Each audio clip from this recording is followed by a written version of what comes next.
कर्तारमीशं पुरुषं ब्रह्मयोनिं तदा पुण्यपापे विधूय निरञ्जनं परमं स्थाम्यमुपेति प्राणो येषयः सर्वभूतैर्विभाति विजानं विद्वान् भवते नातिवादी आत्मक्रीडा क्रियावानेश ब्रह्मविदां वरिष्ठः सत्येन अभ्यस्ततसा हि सात्मा सम्यग्ज्ञानेन ब्रह्मचर्येण नित्यम् रूपः शरीरे ज्योतिर्मयो विश्वग्रो यं पश्यन्ति यतयः क्षीणदोषा।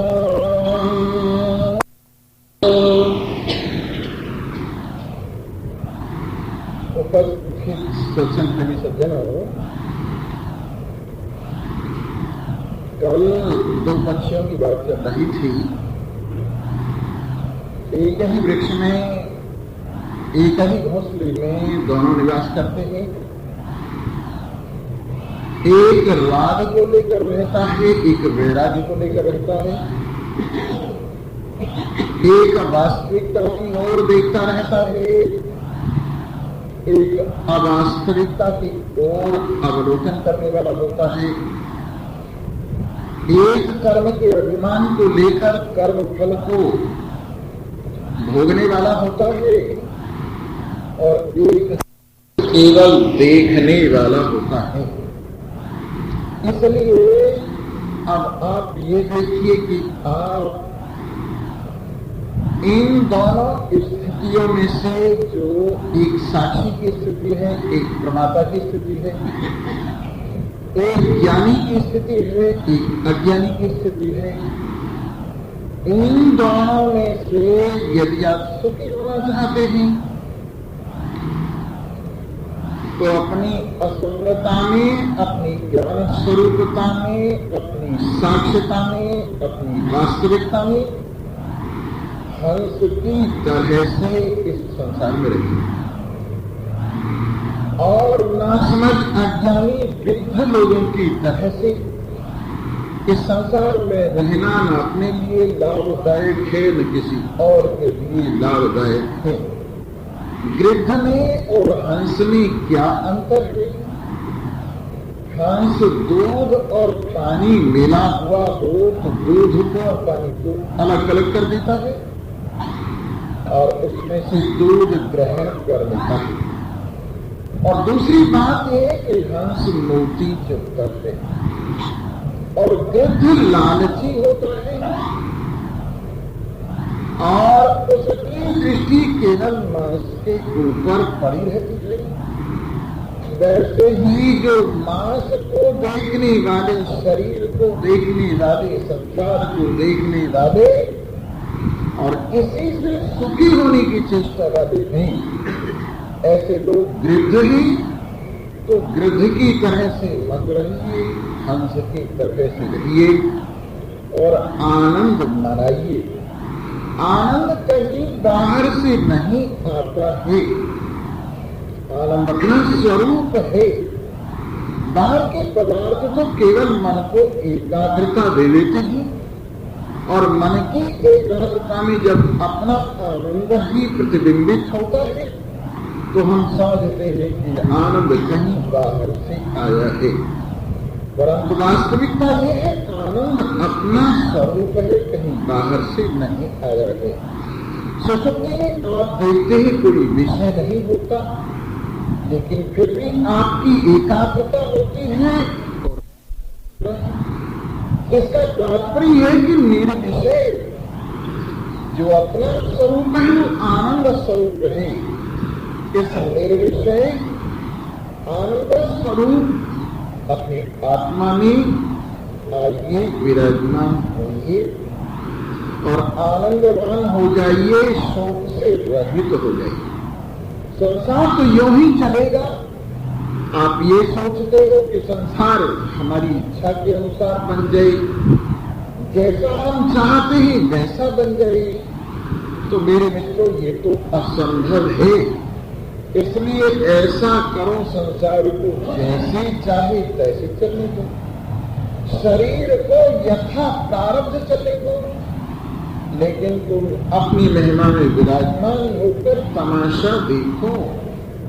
आखिर मरना जीना सब खेल ही तो है।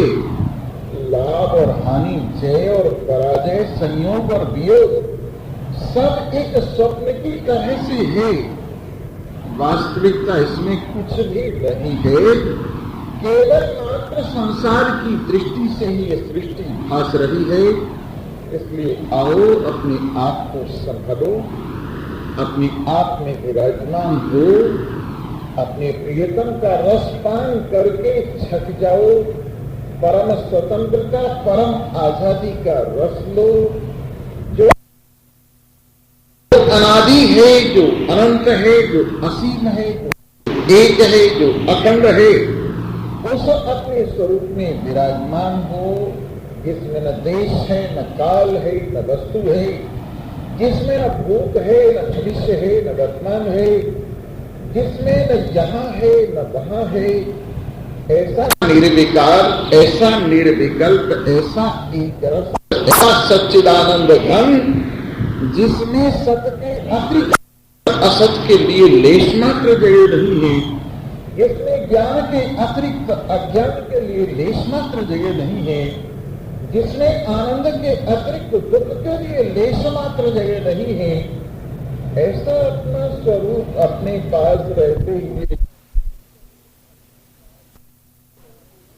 अपने आप में इस संसार की सत्यता को लेकर, इन संबंधों की सत्यता को लेकर, इस शरीर की सत्यता को लेकर व्यर्थ ही आंसू बहा रहे हो। ये खिलौने ही तो हैं।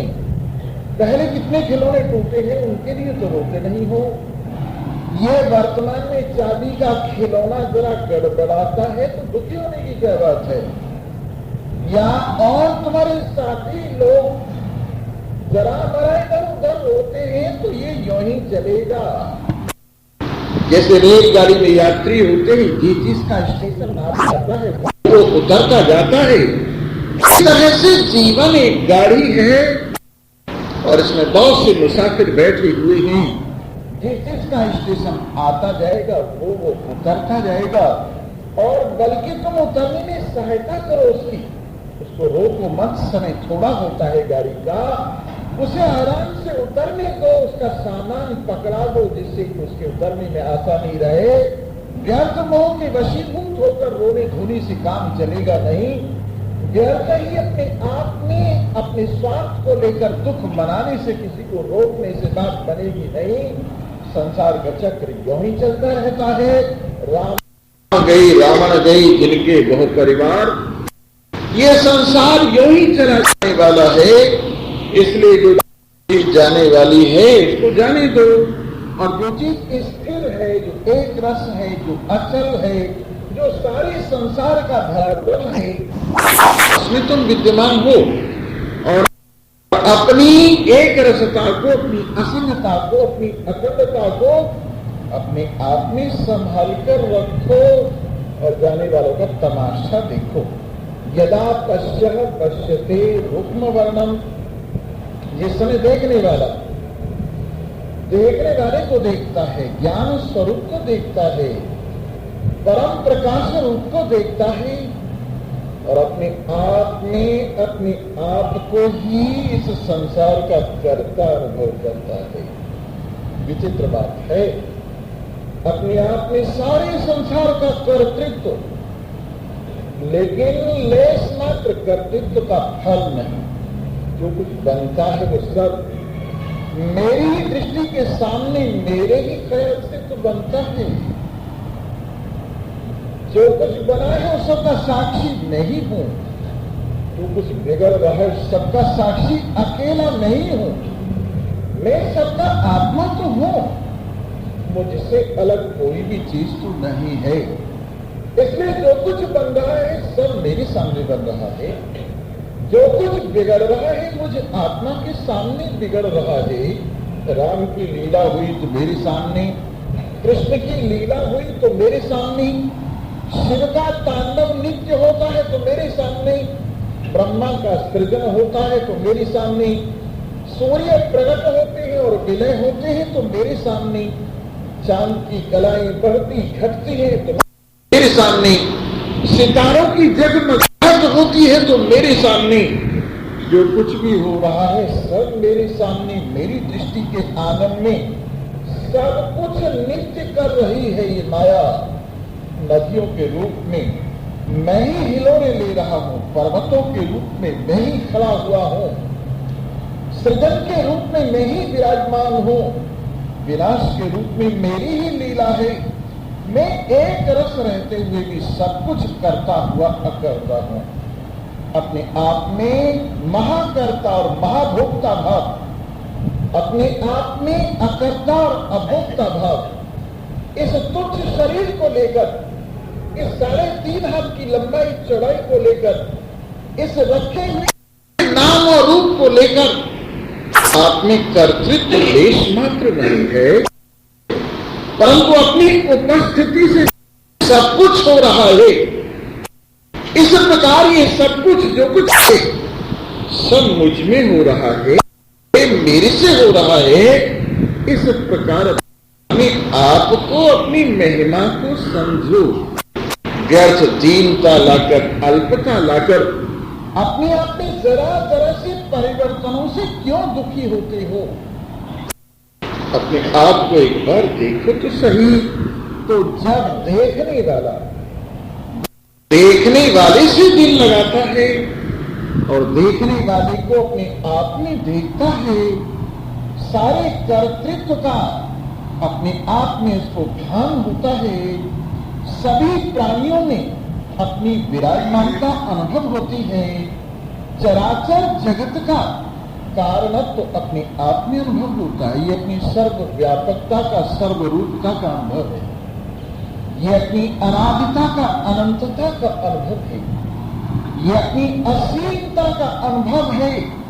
इस तुच्छ अहम से उठकर जब कोई महान पुरुष अपनी वास्तविकता में, अनादिता में, अनंतता में झांकता है, तब उसको यही अनुभव होता है कि तीनों लोक मेरी आंख खुलने से बन जाते हैं, तीनों लोक मेरी आंख बंद करने से प्रलय को प्राप्त हो जाते हैं। मैंने आंख खोली तो सृष्टि हो गई, जब मैंने आंख बंद की तो प्रलय हो गई।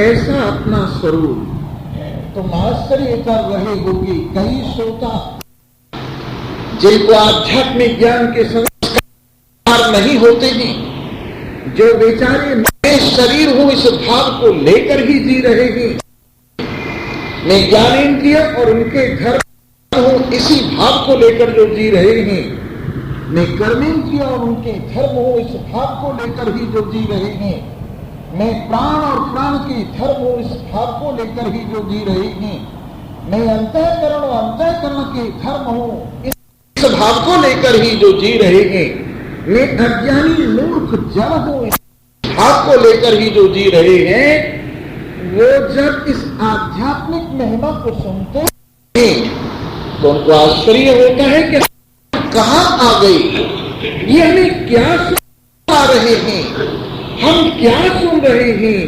मैं तो अपने आप को अज्ञानी मानकर आया था यहां, मैं तो अपने आप को कर्ता भोक्ता मानकर आया था यहां, मैं तो अपने आप को शरीर मात्र मानकर आया था यहां, मैं तो अपने आप को स्त्री पुरुष मात्र मानकर आया था मैं यहां, अपने आप को बालक जवानी और बुढ़ापे से संबंध वाला मानकर मैं यहां आया था। अगर तुम यही भाव लेकर आए थे और यही भाव लेकर जाओ तो क्या सीखा तुमने यहां आकर? जो भाव तुम घर से लेकर आई, जो भाव तुम्हारी नासमझी में तुम्हें फांस रहे थे, वही भाव तुम्हें यहां से भी जाते जाते भासते रहे। तो इस सत्संग का क्या लाभ हुआ? आप अज्ञान लेकर आए थे, यहां से ज्ञान लेकर जाएं तो सत्संग का लाभ है। आप मैं शरीर हूं ये भाव लेकर आए थे, मैं आत्मा हूं ये भाव लेकर जाओ तो सत्संग का लाभ है। मैं स्त्री पुरुष हूं ये भाव लेकर आए थे, पर न मैं स्त्री हूं न पुरुष हूं ये भाव लेकर जाओ तो लाभ है। मैं करता हूं भोगता हूं ये भाव लेकर आए थे, मैं करता भोगता नहीं हूं ये भाव लेकर जाओ तब तो सत्संग का लाभ है, अन्यथा वो सत्संग का लाभ नहीं है। इसलिए सत्संग का पूरा लाभ उठाने के लिए अपनी जो मान्यताएं नासमझी के बस जो अपने साथ चिपटी हुई हैं उनको धो डालो। ये ज्ञान की गंगा में अगर अज्ञान का मैल नहीं उतरेगा, ज्ञान की गंगा में कर्ता भोक्तापने का मैल यदि नहीं उतरेगा, ज्ञान की गंगा में नहाकर भी यदि मन का मैल नहीं उतरेगा, बुद्धि चित्त अहंकार का मैल नहीं उतरेगा, ज्ञान की गंगा में नहाकर भी प्राण का मैल अपने आप में से नहीं उतरेगा, ज्ञान की गंगा में नहाकर भी कर्मेंद्रिय ज्ञानेंद्रिय और शरीर का मैल आप में से नहीं उतरेगा, ज्ञान की गंगा में नहाकर भी वर्ण आश्रम के अभिमान का मैल यदि आप में से नहीं उतरेगा, ज्ञान की गंगा में नहा के भी तरह तरह की भावनाएं भाषाएं प्रांतीयता इत्यादि लेकर जो आपने सीमाएं बनाई हुई है वो मैल नहीं उतरेगा तो आपको ज्ञान का सत्संग का लाभ क्या हुआ है? सत्संग का लाभ है आपकी महिमा का उभारना, सत्संग का लाभ है आपकी अनादिता अनंतता को दर्शाना, सत्संग का लाभ है अपने आप में जागृत होना, आत्म रूप से जागृत होना, अकर्ता रूप से जागृत होना, अभोक्ता रूप से जागृत होना, मुक्त स्वरूप होने से जागृत होना, अपने आप में निर्विकल्प एक रसता का भाव होना, ये आपको सत्संग का विशेष लाभ है। तो ऐसा ही होता है जब कोई समझदार आदमी अपने आप को अपने प्रियतम से सर्वव्यापक अपने स्वरूप परमात्मा से मिलाकर देखता है तो परमात्मा की महिमा अपने आप में अभिव्यक्त हो जाती है। एक अनपढ़ लड़की अगर कलेक्टर से ब्याही जाए तो कलेक्टर नहीं हो जाती, डॉक्टर से विवाही जाए तो डॉक्टर नहीं हो जाती। वैसे ही ये बेचारा संसार का मारा हुआ जीव जब भगवान के साथ शादी कर लेता है तो इसमें से दीनता दरिद्रता दूर हो जाती है। यदि परमात्मा का पानी ग्रहण करके उनका हो जाता है तो उन्हीं का भाव इसमें अभिव्यक्त होने लगता है, उन्हीं की महिमा इसी में अभिव्यक्त होने लगती है। पति का गोत्र, पति का धन दौलत, पति की महिमा, पति का सब कुछ इसको प्राप्त हो जाता है यदि पत्नी अपने पति के प्रति समर्पित हो जाती है। वैसे ही जीव जब महान पुरुषों के द्वारा इसका हाथ पकड़ के भगवान के हाथ में दे दिया जाता है और मंत्र बोलकर इसको कह दिया जाता है अयम आत्मा ब्रह्म प्रज्ञानम ब्रह्म तत्त्वमसि अहम ब्रह्मास्मि की वाक्य सुनाकर जब इनका संबंध करा दिया जाता है तो ये अपने आप में दीनता असमर्थता को भूल जाता है। हुआ ये एक सड़क के ऊपर बहुत सुंदर एक स्त्री भिक्षा मांगा कर रही है तो वहां पर एक राजा निकला और उसने विचार किया इतनी सुंदर स्त्री भिक्षा मांग रही है, इसको तो राजमहल की शोभा होना चाहिए।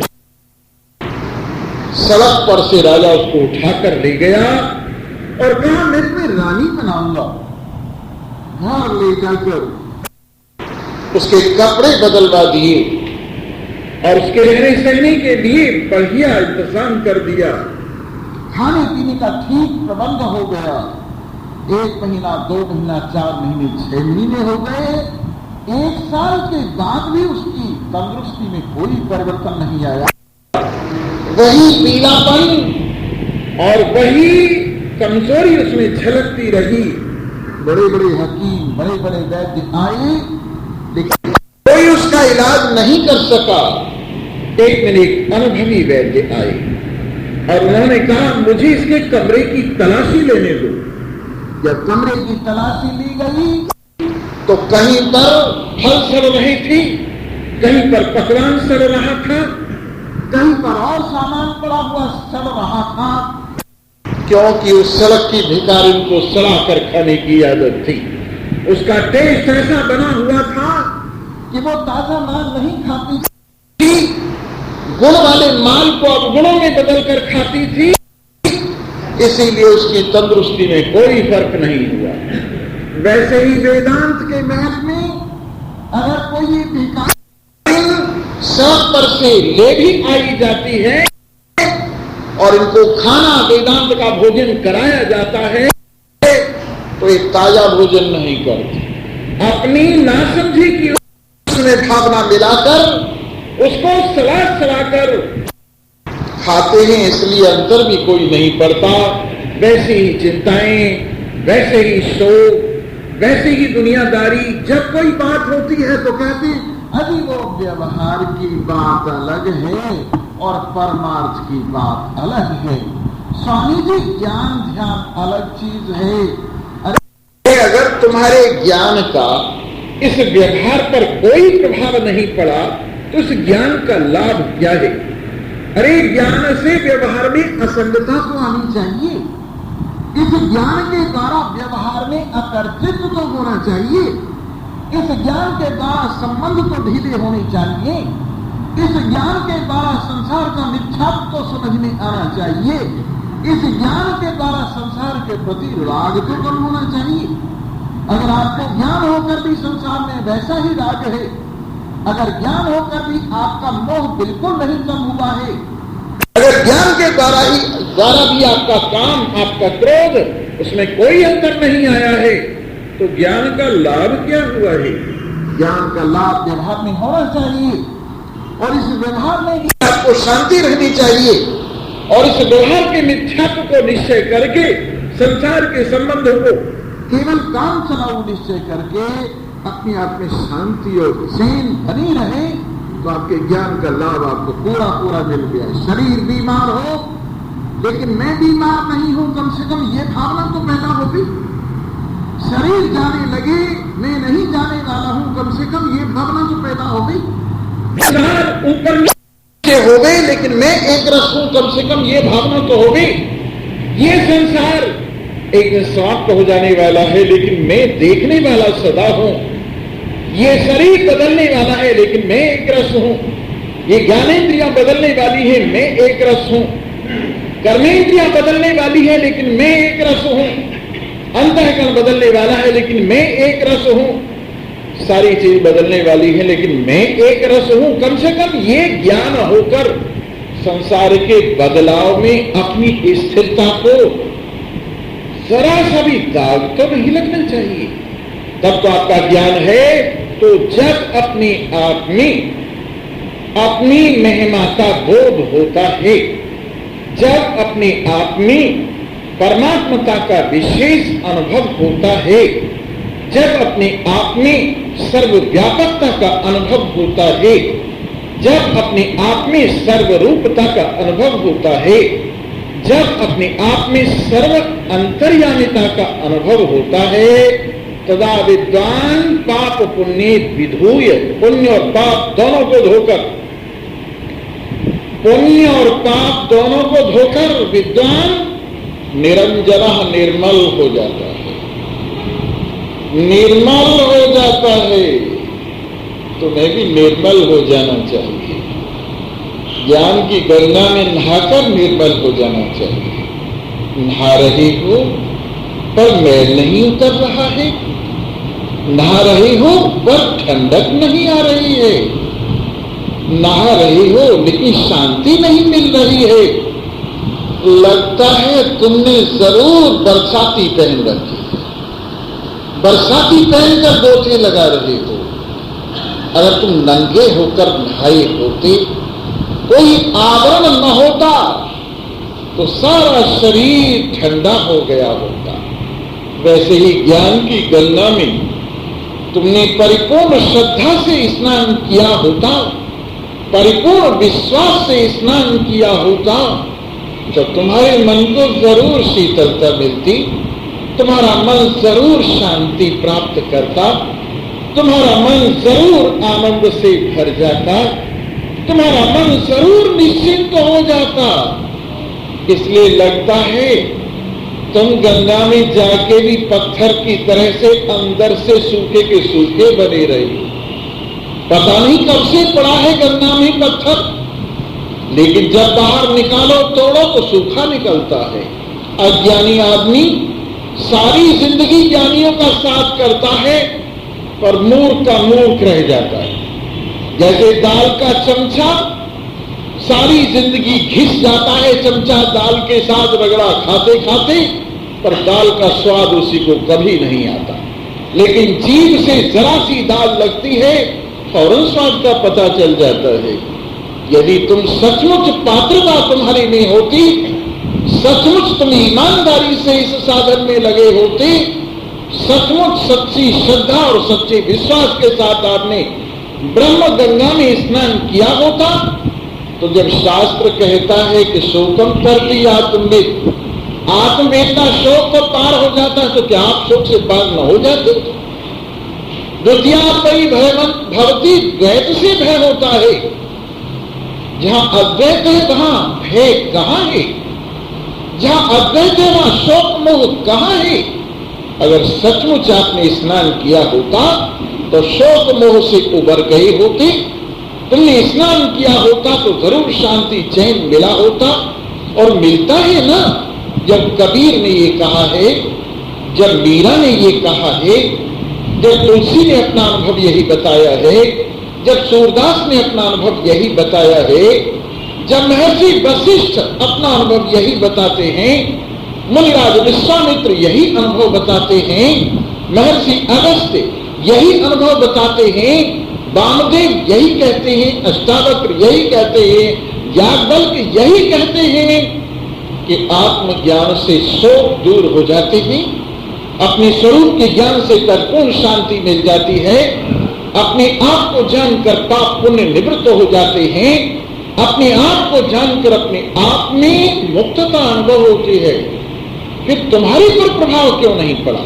तुमको ऐसा विश्वास क्यों नहीं होता? तुम अपने आप में जागृत होकर क्यों नहीं विश्वास के साथ कहते कि सचमुच मुझ में बंधन नहीं है? तुम सुनते हुए भी परिपूर्ण रूप से अपने आप में सर्वव्यापकता अनुभव क्यों नहीं करते? अपने आप में सबकी आत्मता अनुभव क्यों नहीं करते? लगता है कि पूरा स्नान नहीं करते हो। अपने संस्कारों को लेकर, अपनी दुनिया को लेकर आते हो, उसको चारों ओर लपेटे रहते हो, अपने आप में जरा सी भी ज्ञान को सुनने के लिए जैसी जगह नहीं रखी हो। अगर ये सुनो और दिल से सुनो और अंदर पहुंचे तो जरूर शांति मिलती, क्यों नहीं मिलती है? जरा देखो तो सही, कितने तपने वाले बेचारे, कैसी उनको शांति मिली।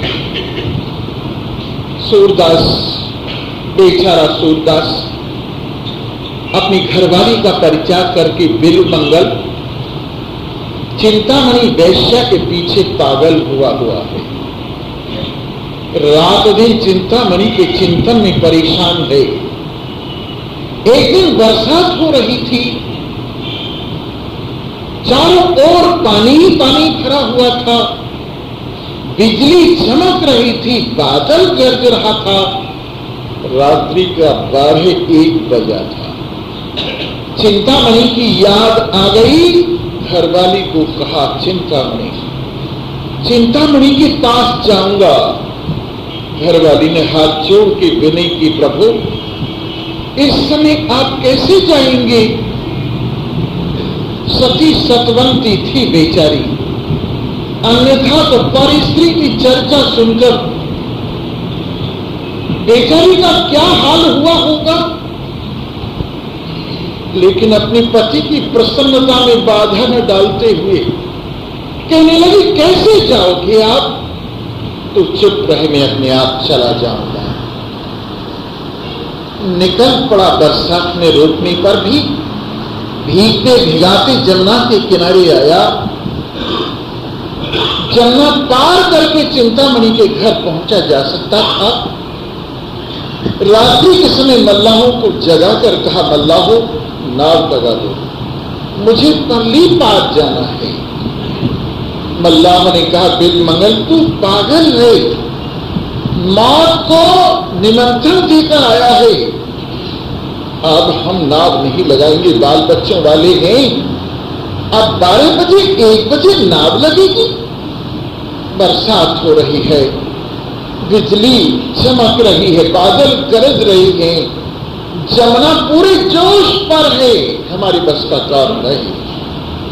कहने लगे, अच्छा नहीं है तो न सही, बड़ो भाड़ में, मैं अपने आप पार चला जाऊंगा। एक मुर्दा आ रहा था, उसी पर बैठ गए और हाथ मार मार कर परले किनारे पर निकल गए। भीगते भीगते जाकर दरवाजा खटखटा दिया चिंतामणि का। चिंतामणि में उस दिन भगवान बैठे थे।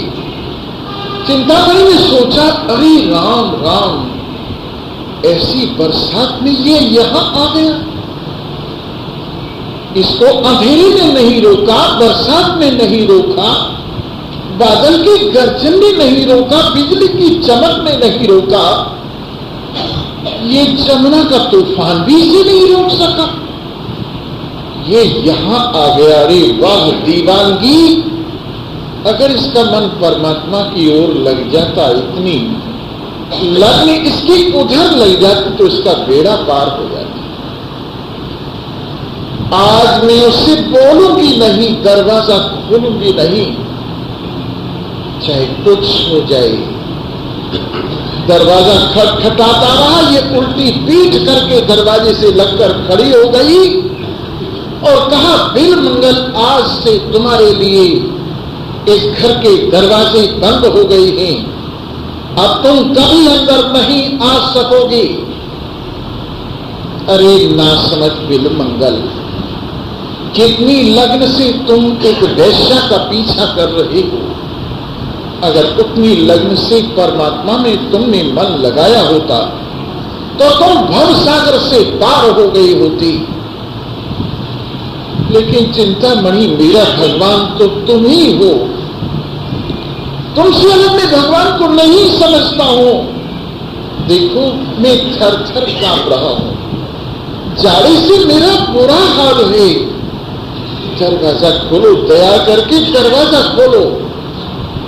बिलमंगल, दरवाजा नहीं खुलेगा, चले जाओ यहां से, जाओ त्रिलोकीनाथ का दरवाजा खटखटाओ, जाओ भवसागर से पार होने का प्रयत्न करो। बिलमंगल को लग गई बात और उन्होंने कहा, ठीक है चिंतामणि, अब मैं त्रिलोकीनाथ का दरवाजा ही खटखटाऊंगा। मुंह फेर कर चल दिया बिलमंगल, अपने घर भी नहीं गया, सीधा भगवान की खोज करते करते वृंदावन की ओर चल दिया। श्वेत परिधान धारण कर लिए, खड़ाओं पर सवार हो गया, साधुओं का जैसा वेश बनाकर भगवान को ढूंढने लगा। कभी किसी सत्संग में बैठता, कभी किसी साधु से पूछता, कभी किसी प्रेमी से पूछता कि भगवान कैसे मिलेंगे। एक दिन एक मंदिर में बैठा कथा सुन रहा था, मन ही तो है, दृष्टि की आदत थी ना, एक सुंदरी के पीछे फिर पागल हो गया और जब वो मंदिर में से अपने घर की ओर चली तो पीछे पीछे हो गया। चलते चलते चलते चलते उन देवी ने भी देखा और कहा, अरे ये कौन मेरे पीछे पीछे गुंडा आ रहा है, कपड़े साधुओं जैसे पहने हुए हैं। जोर से दौड़कर अपने घर में घुसी और अपने प्रियतम को आवाज लगाकर कहा, देखो ये कौन आ रहा है, मेरे पीछे पीछे कोई गुंडा है साधु के वेश में। उनका पति बीच में आ गया, घरवाली अंदर चली गई, बिलमंगल को दरवाजे पर रोक लिया और कहा, बाबा आपके चरणों में मेरा प्रणाम है। तब उनको होश आया कि मैं कहां आ गया हूं। लंबी सांस ली, मौन होकर देखने लगी दरवाजे की ओर। तो सज्जन पुरुष ने कहा, बाबा क्या बात है? भाई बात बता दूं? हाँ बताओ। मैं तुम्हारी स्त्री के पीछे पागल होकर यहां तक चला आया था, लेकिन तुम जानते हो मेरी स्त्री है कि? हाँ ये भी जानता हूं। वो तुम्हें फिर कैसे ले सकती है ये भी जानता हूं, लेकिन फिर भी मैं क्या करूं? मेरा मन मेरे काबू में नहीं रहा। अच्छा बाबा तुम यहीं बैठो दरवाजे पर, एक बार मैं तुम्हें उसे मिला दूंगा जिसके पीछे तुम पागल हो रही हो। घर में गए और घर में जाकर अपनी घरवाली को कहा, देखो लगता है कोई बेचारा कल्याणकामी रास्ते से भटक गया है।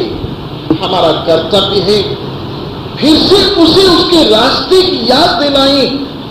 तुम ऐसा करो, जो साड़ी शादी के समय तुमने पहनी थी वो साड़ी पहनो, पूरा श्रृंगार करके उस कमरे में जाकर बैठ जाओ, मैं वहीं उनको भेजता हूं।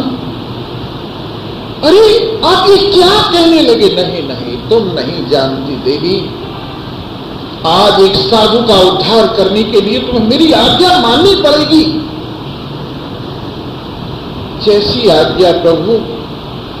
जैसे तैसे आंखों में आंसू भरकर अपने पति की बुद्धि के ऊपर बार बार सोच करते, चिंता करते हुए आभूषण वस्त्र पहने सज धज कर कमरे में बैठ गई। और उस गृहस्थी ने बाबा को आगे कहा, बाबा जाओ कमरे में, जिसके पीछे तुम पागल होकर आए हो उसे अच्छी तरह से देख लो। अंदर गई, देखा और कहा, ए आंखों देख लो, यही है वो सूरज जिसके पीछे तुम पागल होकर यहां तक आ गए थे। अब अच्छी तरह से देख लो, इसके बाद तुम कभी नहीं देख सकोगी। और वो देवी हाथ जोड़े हुए नीचे को निगाह किए हुए लज्जा से जमीन में गड़ती हुई सी बैठी रही और कहा, प्रभु क्या आज्ञा है?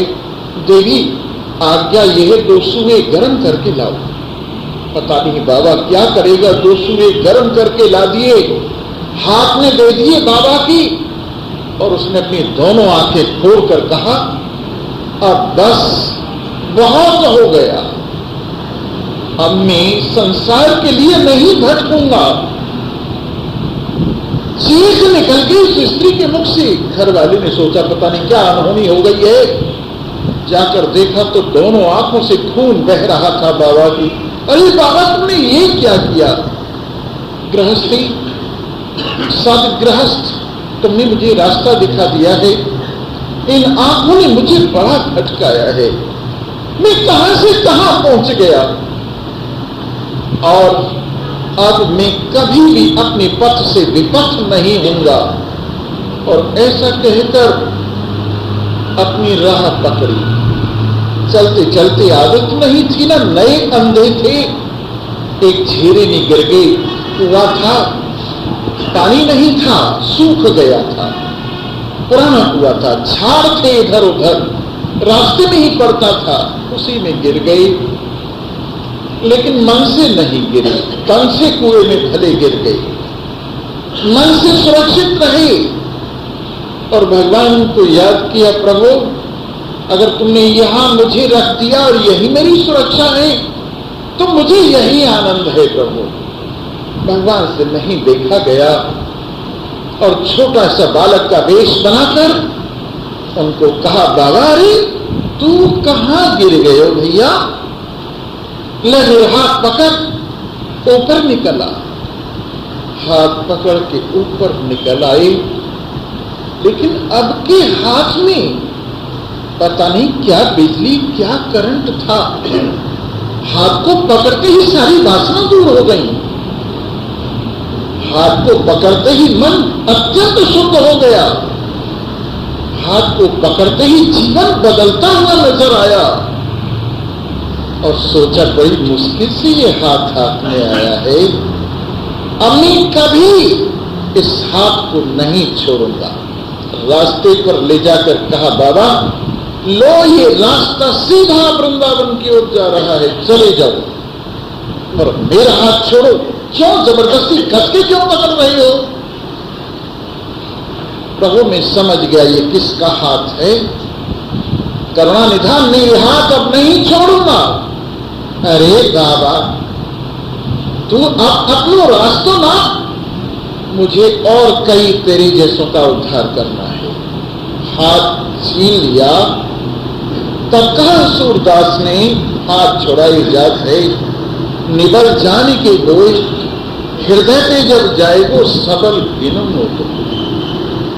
मेरे मित्रों, जिनमें लग्न होती है वो इसी प्रकार से अपना कल्याण कर लेते हैं, उनको हाथ मिल जाता है।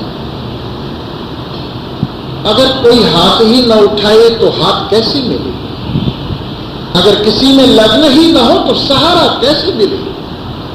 किसी को चलने की इच्छा न हो तो बताने वाला कैसे मिले? किसी में मुमुक्षुता ही न हो तो ज्ञान कहां से बादल फाड़ के आई?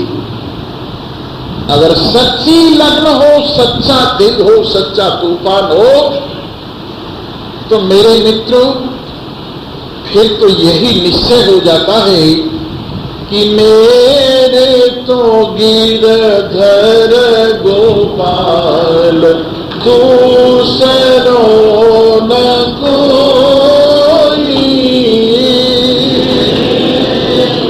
गिरधर गोपाल दूसरो न कोई, मेरे तो गिरधर गोपाल दूसरो न कोई, मेरे तो गिरधर गोपाल दूसरो न कोई, जाके शीसा मोर मुकुट, जाके शीसा मोर मुकुट, मेरो पति सोई, जाके शीसा मोर मुकुट, मेरो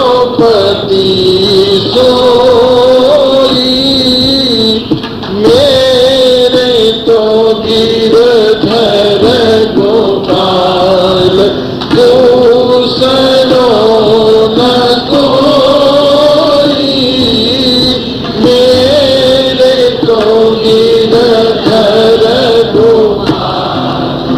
भाई छोड़ा, बंधु छोड़ा, छोड़ा सगा सोई, भाई छोड़ा, बंधु छोड़ा, छोड़ा सगा सोई, साधु संग बैठी बैठी, साधु संग बैठी बैठी, लोक लाज खोई, साधु संग बैठी बैठी, लोक लाज खोई, मेरे तो गिरधर गोपाल दूसरो न कोई, मेरे तो गिरधर गोपाल।